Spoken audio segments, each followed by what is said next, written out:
The weight of the homemade pumpkin pie steadies my hands as I stand at the threshold of my parents' elegant suburban home. Through the leaded glass panels flanking the front door, I glimpse a kaleidoscope of movement, 24 relatives, mingling beneath the glow of my mother's prized crystal chandelier. For a moment, I consider turning around, driving back to my apartment, and spending Thanksgiving with a frozen dinner and mindless television. But then my father spots me through the glass. There she is. His voice booms as he swings open the door. Our number cruncher has arrived. I force a smile and step inside, the aroma of sage and roasted turkey enveloping me. My simple dress, a modest knee length in deep teal, suddenly feels inadequate amid the festive glitter of my mother's home. "Oh, you brought dessert," Mom says, accepting the pie with a perfunctory kiss to my cheek. Her eyes darted past me toward the driveway. "Is that all you brought?" "Just me and the pie," I answer, trying to keep my voice light. "Made from scratch." Dad pats my shoulder. "Skyla works with numbers. Very stable job. Always punctual."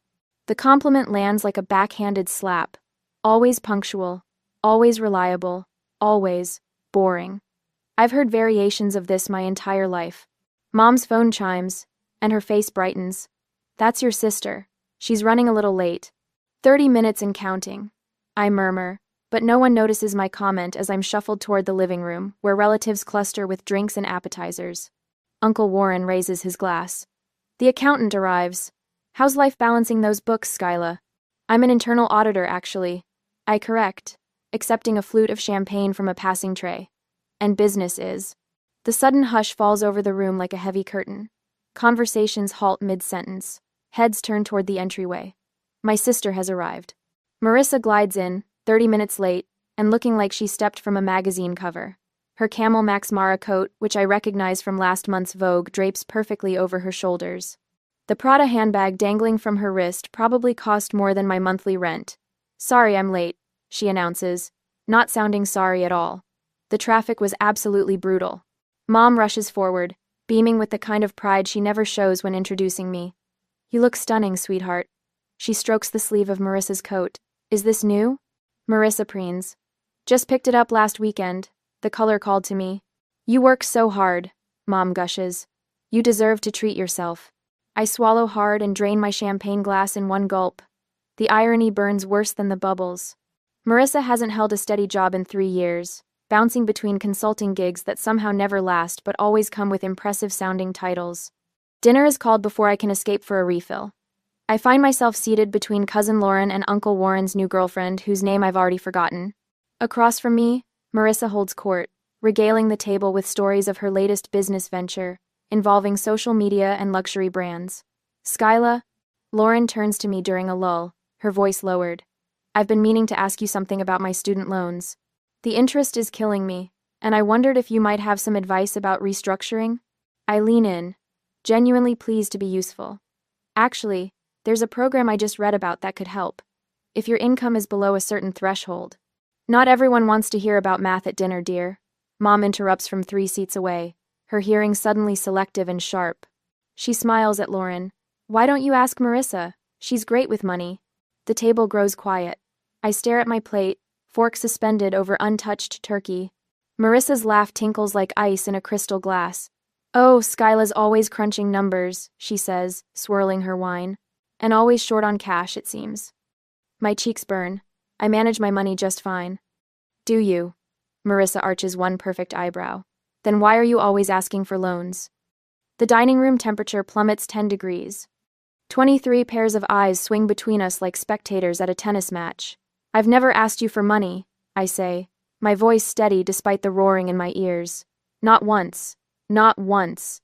"Please," Marissa rolls her eyes dramatically. "You should stop begging for money. It's embarrassing." The words slam into me like a physical blow. My ears ring with the audacity of her lie, a complete inversion of our reality. No one speaks. No one defends me. Not even our parents, who know exactly which direction the money flows. Speaking of embarrassing, Dad cuts in with forced joviality. "Did anyone catch the Seahawks game last Sunday? That fourth quarter was something else." Just like that, conversation lurches forward, leaving my humiliation behind like roadkill no one wants to acknowledge. I sit frozen, transported back to when I was 10 years old, emptying my piggy bank to help buy Marissa a dance costume. Your sister needs it more than you do, Mom had said, patting my head. She has the recital coming up. You're the practical one, Skyla. The practical one. The responsible one. The one expected to sacrifice. I excuse myself when dessert is served, slipping away to the powder room. My hands tremble as I lock the door behind me, but my mind has never been clearer. I pull out my phone and open my banking app, staring at the 5 recurring payments to various accounts with Marissa's name attached. 5 years. $52,800. An average of $880 every month. Car insurance. Credit card minimums. Personal loan payments. The evidence of my sister's financial vampirism glows on my screen in neat, organized rows exactly as an auditor would keep them. Without hesitation, I select each payment and cancel them all. One by one, confirmation messages appear. Recurring payment canceled. Recurring payment canceled. Recurring payment canceled. Recurring payment canceled. Recurring payment canceled. I splash cold water on my face, blot it dry with one of Mom's decorative guest towels, and return to the dining room. My pumpkin pie sits in the center of the table, slices missing from its perfect crust. There you are, Mom says. We started without you. That's fine. I slide back into my seat, a strange calmness washing over me. I'm not really hungry for dessert anyway. My phone vibrates in my pocket. Confirmation notices from my bank. The cancellations are complete. More coffee, Skyla? Dad offers pot in hand. I smile and extend my cup. Yes, I think I'll have a second helping. For the first time in 5 years, I will not be paying for my sister's life tonight. For the first time in forever, I am choosing myself, and it feels like the first breath after nearly drowning. Numbers don't lie. People do. The next day, the morning light filters through the blinds of my modest one-bedroom apartment as I open my laptop at the small desk wedged between the kitchen and living room. The coffee maker gurgles in the background, its familiar rhythm steadying my hands as I create a new spreadsheet. Payment history. Marissa Cole. I type in the header, my fingers moving with the precision that makes me valuable at work. Each keystroke feels like reclaiming a piece of myself. I pull up my banking records, methodically copying every payment made to my sister over the past 5 years. The spreadsheet grows row by row, an archaeological dig through my financial sacrifices. 3 separate credit card payments each month. The personal loan that was supposed to be, just until her commission comes through, car insurance for the luxury SUV she absolutely needed for client meetings that never materialized. The total appears at the bottom of the column, $52,800. The number sits there, accusing me not of generosity but of gullibility. Nearly $900 every month, more than my own car payment, funneled silently to maintain Marissa's carefully constructed facade. I save the document to 3 separate cloud locations. Evidence secured, I allow myself another sip of coffee. My phone vibrates again. The screen lights up with Marissa's name for the 16th time since dawn. I silence it without reading the message, but the notifications keep appearing. Something's wrong with the payments. Call me now. Did you change banks? Payment failed. What did you do? The credit card company called. Fix this. Autopay declined. Call me back. Insufficient funds? What's happening? The messages escalate from confusion to panic to rage, punctuation multiplying with her desperation. 15 calls. Over 30 messages in just 24 hours. I place my phone screen down and continue working. By mid-afternoon, the inevitable happens. My mother's name appears on the screen. I answer on the 3rd ring. Skyla? What's going on? Marissa says you're refusing to help her with something. Her voice carries that familiar note of disappointment, as though I'm 10 years old again, selfishly keeping my birthday money, instead of sharing. I've been paying her bills for 5 years, Mom. My voice sounds different, steadier than it's ever been when speaking to my mother. She told everyone yesterday at Thanksgiving that I begged her for money, so I stopped. A sharp intake of breath. That's not what she meant. You know how Marissa gets when she's nervous. She exaggerates. It wasn't an exaggeration. It was a lie. And everyone believed her. You're being dramatic. Family helps family. I helped for 5 years. That's $52,800 of my money. A long pause, then rustling as the phone changes hands. Skyla, it's Dad. His voice sounds older suddenly. What's this about money? Your sister says you've cut her off without warning. Did she tell you why she needs my money every month? She's been having cash flow problems with her business. You know that. Dad, she doesn't have a business. She hasn't had steady work in 3 years. Another long silence. You've changed, he finally says. You used to be kind. The words strike deeper than expected, but clarity rises to meet the pain. I haven't changed, I reply. I just stopped letting people use my kindness as their safety net. The shocked silence that follows tells me they've never considered our family dynamic from this angle. The call ends awkwardly, with promises to talk about this later that we all know means, hope you come to your senses. I've barely set down my phone when it rings again. Lauren. Hey, just checking in. You left Thanksgiving so suddenly. Her voice trails off, fishing for information. It was a difficult evening. I offer carefully. Marissa's been messaging everyone about money problems. Something about you backing out of a loan? A bitter laugh escapes before I can catch it. I didn't back out of a loan. I stopped making her monthly payments after 5 years of paying her bills. Wait, you've been paying her bills? But she has that huge house in Bellevue. The surprise in Lauren's voice confirms what I suspected. No one knew. For years, Marissa had maintained her image of success while secretly draining my accounts. How much are we talking about? Lauren asks. $52,800. Holy shit, Skyla. She pauses. No wonder you always turn down family trips. A lump forms in my throat. All those years of excuses about work commitments, saving for a house, needing to be available for emergencies when the truth was simpler and more painful. I couldn't afford both Marissa's lifestyle and my own existence in the same frame. After Lauren hangs up, promising discretion I know she won't maintain, my phone pings with a text from cousin Michael. About time someone stood up to the golden child. The truth is spreading through the family now, reframing 5 years of gatherings where Marissa arrived in designer clothes while I wore the same black dress with different accessories. Where she brought expensive wines while I baked from scratch because it was cheaper. Where she talked about exclusive resorts while I quietly mentioned staycations. I closed the spreadsheet and shut my laptop. The documentation is complete. The payments are canceled. The truth is loose in the wild. For the first time in 5 years, all $880 of my monthly Marissa payment will stay in my own account. The thought doesn't bring the satisfaction I expected, just a hollow kind of relief. Like removing a splinter that's been in so long you've built your movements around avoiding the pain. I glance at my phone, where the notification count has climbed to 43. Tomorrow will bring more calls, more guilt, more pressure. But tonight, the numbers are clear. And numbers, unlike sisters, don't lie. The family group chat notification lights up my phone at 6:47 a.m. the next morning. I squint at the screen, still warm under my comforter, and immediately wish I hadn't looked. Please keep Skyla in your prayers during this difficult time. Marissa's message reads, mental health struggles can manifest in many ways, including financial jealousy and irrational behavior. I stare at the ceiling, counting the gentle popcorn ridges to keep from hurling my phone across the room. Within seconds, responses flood in. Oh no, what happened? Sending love, Skyla. We're here for you. Should we organize a care package? Nobody asks what prompted this announcement. Nobody questions its validity. My sister's word is gospel, and I am suddenly cast as the unstable family member having a breakdown. My mother calls within minutes. Skyla Marie Thompson. Her voice carries that particular tone reserved for grave disappointments. You need to fix this before Thanksgiving is completely ruined. Fix what, exactly? I ask, sliding my feet into slippers, padding toward my kitchen to start coffee. Don't play dumb. Marissa is devastated.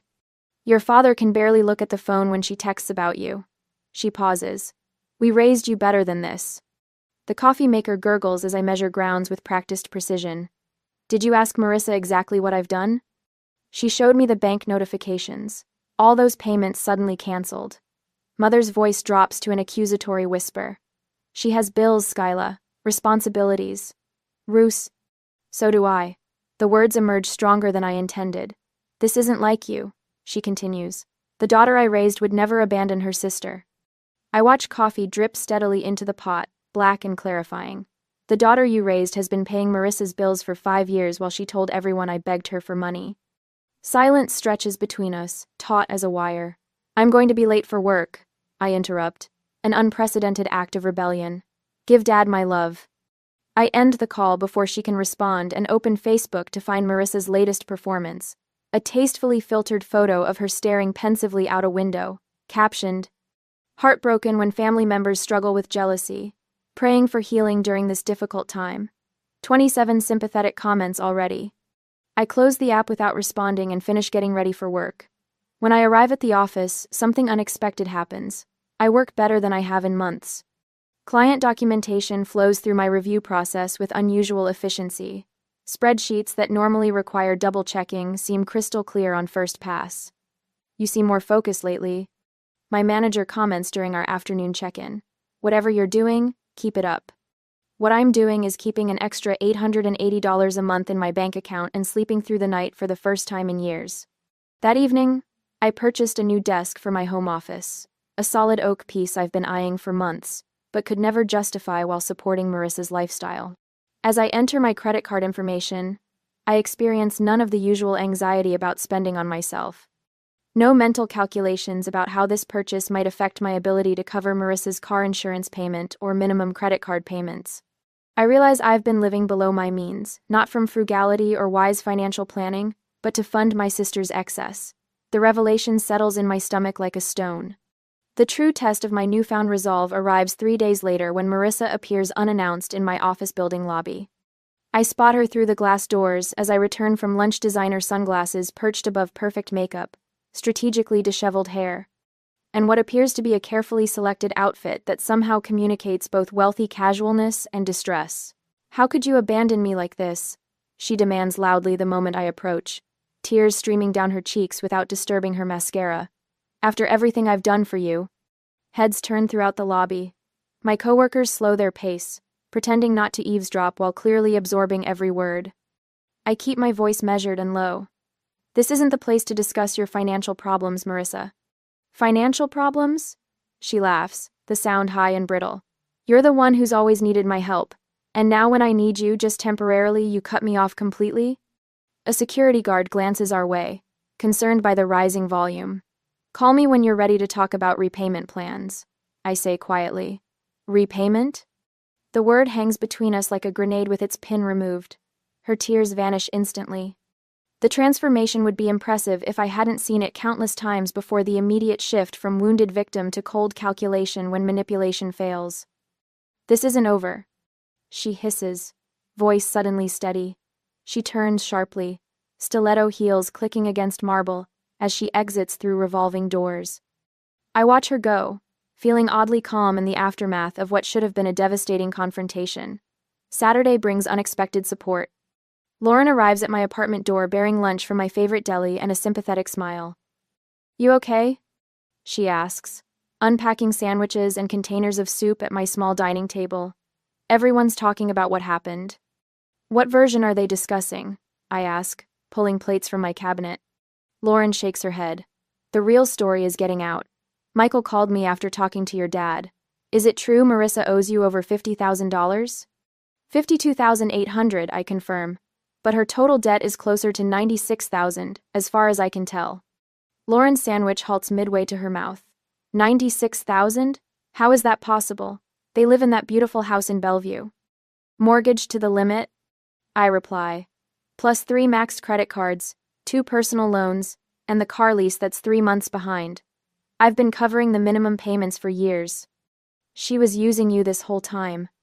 Lauren's voice turns hard with anger, all while acting like the successful one. My phone buzzes with a notification. The younger cousins have created a new group chat named Team Skyla, without Marissa or my parents included. I'm still absorbing this development when my phone rings with an unfamiliar number. I almost decline until Lauren glances at the screen. "That's Evan's cell," she says, eyes widening. "Marissa's husband." I accept the call, putting it on speaker. "Skyla?" Evan's voice sounds strained. "We need to talk." "I'm listening," I say. "I had no idea about any of this," he begins. "She hid everything. The payments, the debt, all of it. All of it." The raw honesty in his voice catches me off guard. "Thank you for helping her quietly all these years," he continues. "I thought we were stable, but we've been living beyond our means to keep up appearances with the neighbors. I meet Lauren's astonished gaze across the table. We're not as financially secure as everyone believes, Evan confesses. Not even close. A strange weightlessness settles over me. For years I believed I was the only one who saw Marissa clearly. Now others are beginning to glimpse behind the curtain. I hope you can help her find better ways to cope, I say finally. Lauren squeezes my hand across the table as the call ends. For the first time in years, I'm not alone in my understanding of Marissa. And for the first time in my life, I'm not expected to be the one who fixes everything. That night, the knock at my apartment door comes at 11:42 p.m., 3 thunderous blows that rattle the hinges. I know who it is before I even peer through the peephole. Marissa stands in the harsh hallway light, arms wrapped around herself. Her hair hangs limp around her face, not a trace of makeup visible. She wears faded jeans and a plain cotton t-shirt, clothes I've never seen on her before. I open the door but block the entrance with my body. It's nearly midnight. Please, she whispers, her voice cracking. I'm falling apart, Sky. Evan knows everything. For a moment, I see the little girl who used to crawl into my bed during thunderstorms, seeking comfort from her practical sister, who was never afraid of the noise. But then I remember the Thanksgiving table, her voice dripping with false concern. You should stop begging for money, it's embarrassing. Still, I step aside. Come in. She rushes past me, pacing my living room like a caged animal. The credit card companies keep calling. I've blocked 8 different numbers, but they just use new ones. And the BMW, her voice catches. They're repossessing it next week. I offer her water in a plain glass tumbler. She eyes it briefly, clearly hoping for wine. Mom and Dad are heartbroken. She continues, accepting the water but not drinking it. You're tearing the family apart with this vendetta. I sit on my couch, watching her theatrics with newfound clarity. If I lose everything, it's on you, she says, her voice hardening. Is that what you want? To see me fail? I wait until her monologue runs out of steam, until the dramatic pauses designed to prompt my reassurances grow uncomfortable. When she finally falls silent, I speak. I've helped you for 5 years, Marissa. She sniffs, nodding eagerly. And I'm so grateful. That's why I don't understand why you'd stop now, when I need you most. I let a calculated pause stretch between us. That's $52,800, I say evenly. I have records of every payment.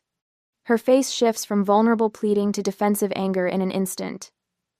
It wasn't that much. You're exaggerating to make me look bad. Without a word, I open my laptop on the coffee table between us. The screen illuminates with a spreadsheet, each row a payment, each column a category. Dates, amounts, account numbers. Notes documenting her calls, her excuses, her promises to pay me back next month for sure this time. 5 years of financial hemorrhaging, meticulously documented in the language I know best, numbers that don't lie. This is, she stumbles over her words. You're doing this to make yourself look better. You always need to be the perfect one. When I don't respond, she switches tactics. You know I have expenses you don't. The country club fees alone. She stops herself, realizing how this sounds. You make so much more than me, she tries instead, voice rising. You don't understand what it's like to struggle. I make $185,000 a year, I say quietly. Her eyes widen slightly. She'd clearly assumed much less. I live in this 1-bedroom apartment so I could afford to pay your bills. The silence that follows feels like the first honest moment we've shared in years. Her mouth opens and closes, searching for another angle. But we're sisters, she finally says, her voice small. Family helps family. I stand and walk to the door, opening it once more. You had 5 years, Marissa. I paid $52,000 of your debt. That's enough. She gathers her purse, shoulders stiff with indignation. At the threshold, she turns, eyes narrowed. You're heartless, she hisses. You'll regret this. No, I meet her gaze steadily. You should regret confusing someone's compassion with obligation. The door closes between us with a soft click.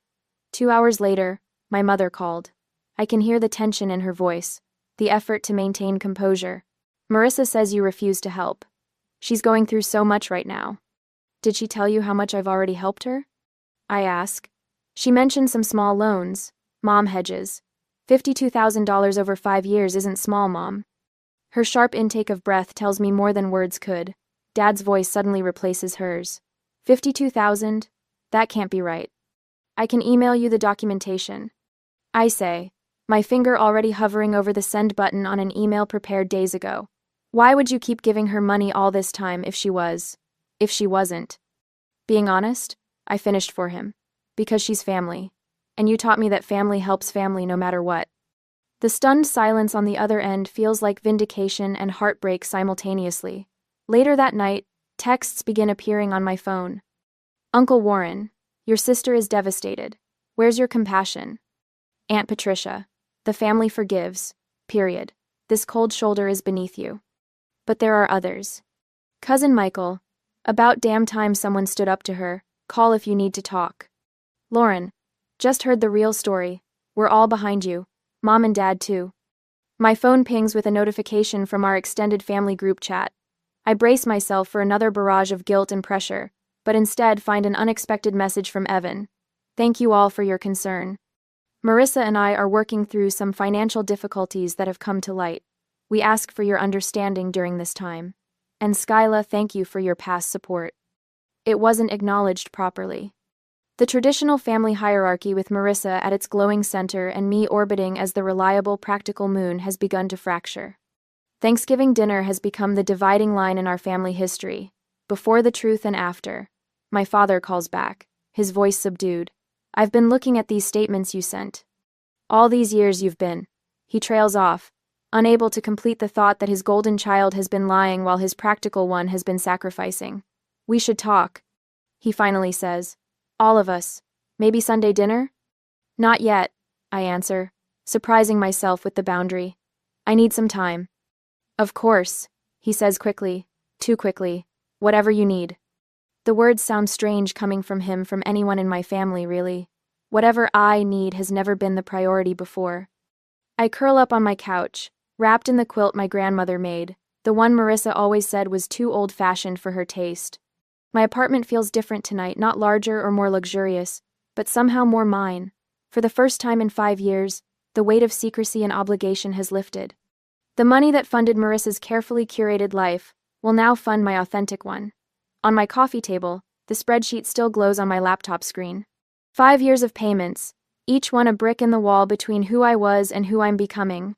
I close the laptop, and the room falls into darkness except for the gentle city light filtering through my blinds. Tomorrow will bring more calls, more family members taking sides, more pressure to return to my familiar role. But tonight, in the quiet aftermath of finally speaking my truth, I find something unexpected. Peace. The text on Evan's message glows ominously on my phone screen a week later. Family meeting. Our house. Tomorrow at 2. Just parents, you, and a few others. This needs to end. I stare at the words for a full minute, my stomach tightening. In the week since I confronted Marissa in my apartment, the family has fractured into opposing camps.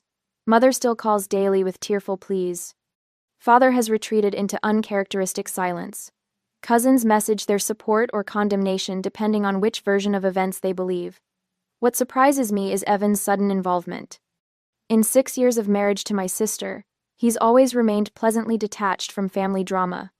When I arrive at their home, notably smaller than what Mother had led everyone to believe, Evan opens the door before I knock. His normally easygoing expression is replaced by something harder, more determined. Thank you for coming, he says, voice low. This won't be easy. The living room feels like a courtroom awaiting trial. Mother and father sit stiffly on matching armchairs. Uncle Warren occupies one end of the sofa beside Aunt Patricia and grandmother, whose presence signals the gravity of the situation.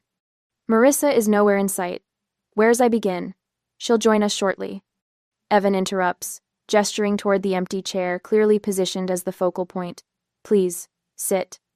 I choose the corner of the sofa instead, maintaining distance from the emotional blast zone. The air feels charged with unspoken accusations. Mother attempts a weak smile. This is unnecessary. Family disagreements should stay private. Not this one, Evan says, his voice firm as he places a thick manila folder on the coffee table. Not anymore. The sound of a door closing echoes from the hallway. Marissa enters, her face stripped of makeup, wearing plain jeans and a beige sweater I've never seen before. No designer labels, no statement jewelry. Her eyes are red-rimmed but dry. "Sit down, Marissa," Evan says without looking at her. She perches on the edge of the empty chair, hands folded tightly in her lap. Evan stands before us, shoulders squared. "I've asked you here because it's time everyone understood exactly what's been happening." He opens the folder. Over the past years, Marissa has accumulated personal debt totaling $96,500.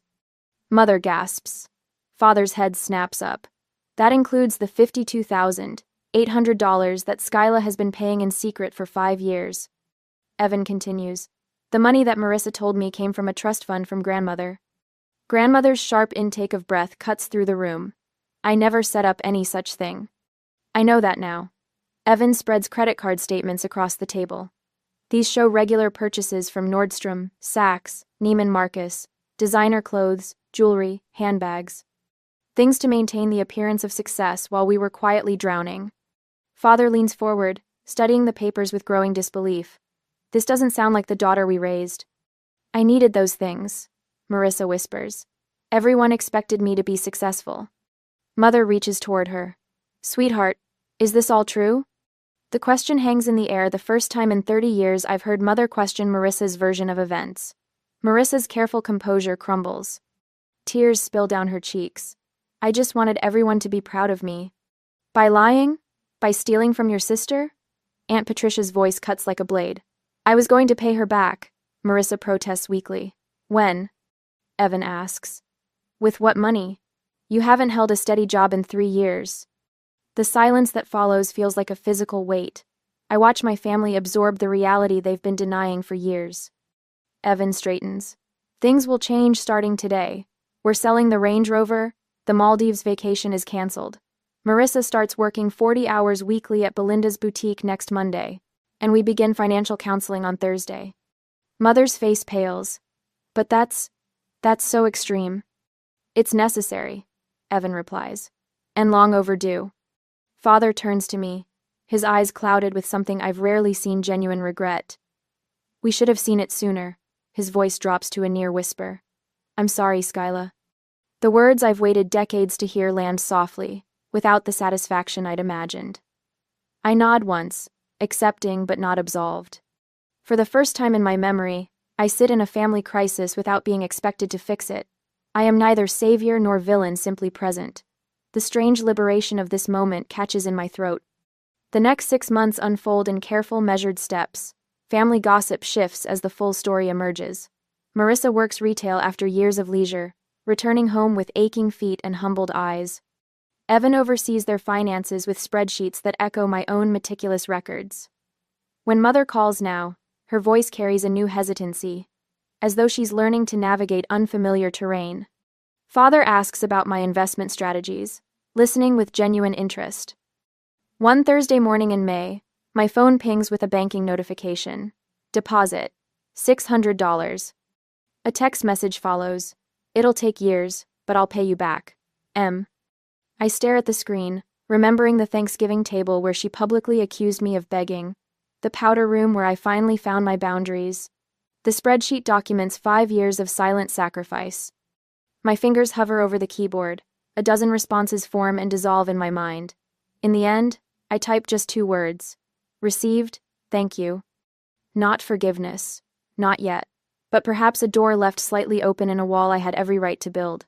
The weight of the pumpkin-scented candle steadies my hands as I stand at the threshold of Evan and Marissa's downsized Tudor-style home. Through the leaded glass panels flanking the front door, I glimpse modest Thanksgiving decorations, a far cry from the opulent displays at our parents' home last year.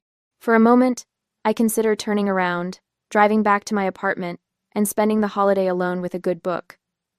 But then I spot my father through the glass, and our eyes meet. 1 year has transformed more than just my living space. My apartment now boasts a plush sectional couch in rich burgundy, replacing the threadbare hand-me-down I'd tolerated for years. My home office gleams with a proper desk instead of the wobbly card table where I'd managed my finances and Marissa's for half a decade. The $880 monthly payment that once disappeared into my sister's bottomless needs now flows into an investment account showing 12% growth. Dad opens the door before I can knock. There she is, he says, but his voice lacks the booming quality I remember from childhood. Instead, there's something I've never heard before: respect. Happy Thanksgiving. I step inside, breathing in the aroma of roasting turkey. My simple dress, a knee-length in deep forest green, feels perfectly adequate for this gathering. Oh, you're right on time, Mom says, kissing my cheek without the usual perfunctory feel. Marissa's just about to serve. The dining room table, set simply with white plates and cloth napkins, hosts only 8 place settings instead of last year's 24. No crystal chandelier hangs overhead, just a modest pendant light, illuminating faces I now recognize as family rather than audience. Marissa emerges from the kitchen wearing jeans and a cream-colored sweater. No designer labels visible, no statement jewelry catching the light. Her hair pulled back in a simple ponytail. She carries a platter of sliced turkey with steady hands. Everything looks wonderful, I say, meaning it. Marissa's smile contains something new: humility. Thanks for coming. When everyone is seated, Evan suggests a toast. All eyes turn to him, but he nods to Marissa, who rises slowly. She lifts her water glass. To a family who tells us the truth, even when it hurts. My throat tightens unexpectedly. I raise my glass in acknowledgement, not yet ready for complete reconciliation, but accepting this honest new beginning. Throughout dinner, conversation flows without the usual facades.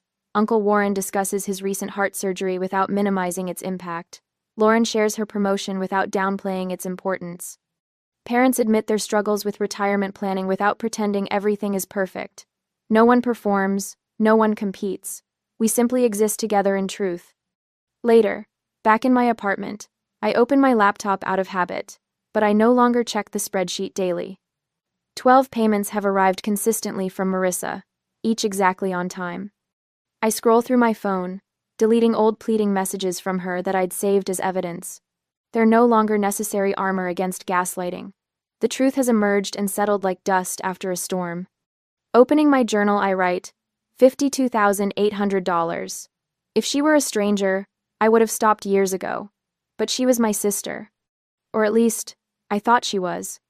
I pause, considering what has changed. The monthly deposits from Marissa aren't just financial restitution. They're acknowledgement that my boundaries matter, that my sacrifice deserves recognition. My worth was never tied to family approval, though it took me 30 years to understand this. Boundaries aren't cruelty, but self-respect. I close the journal, feeling neither triumph nor regret. Just clarity.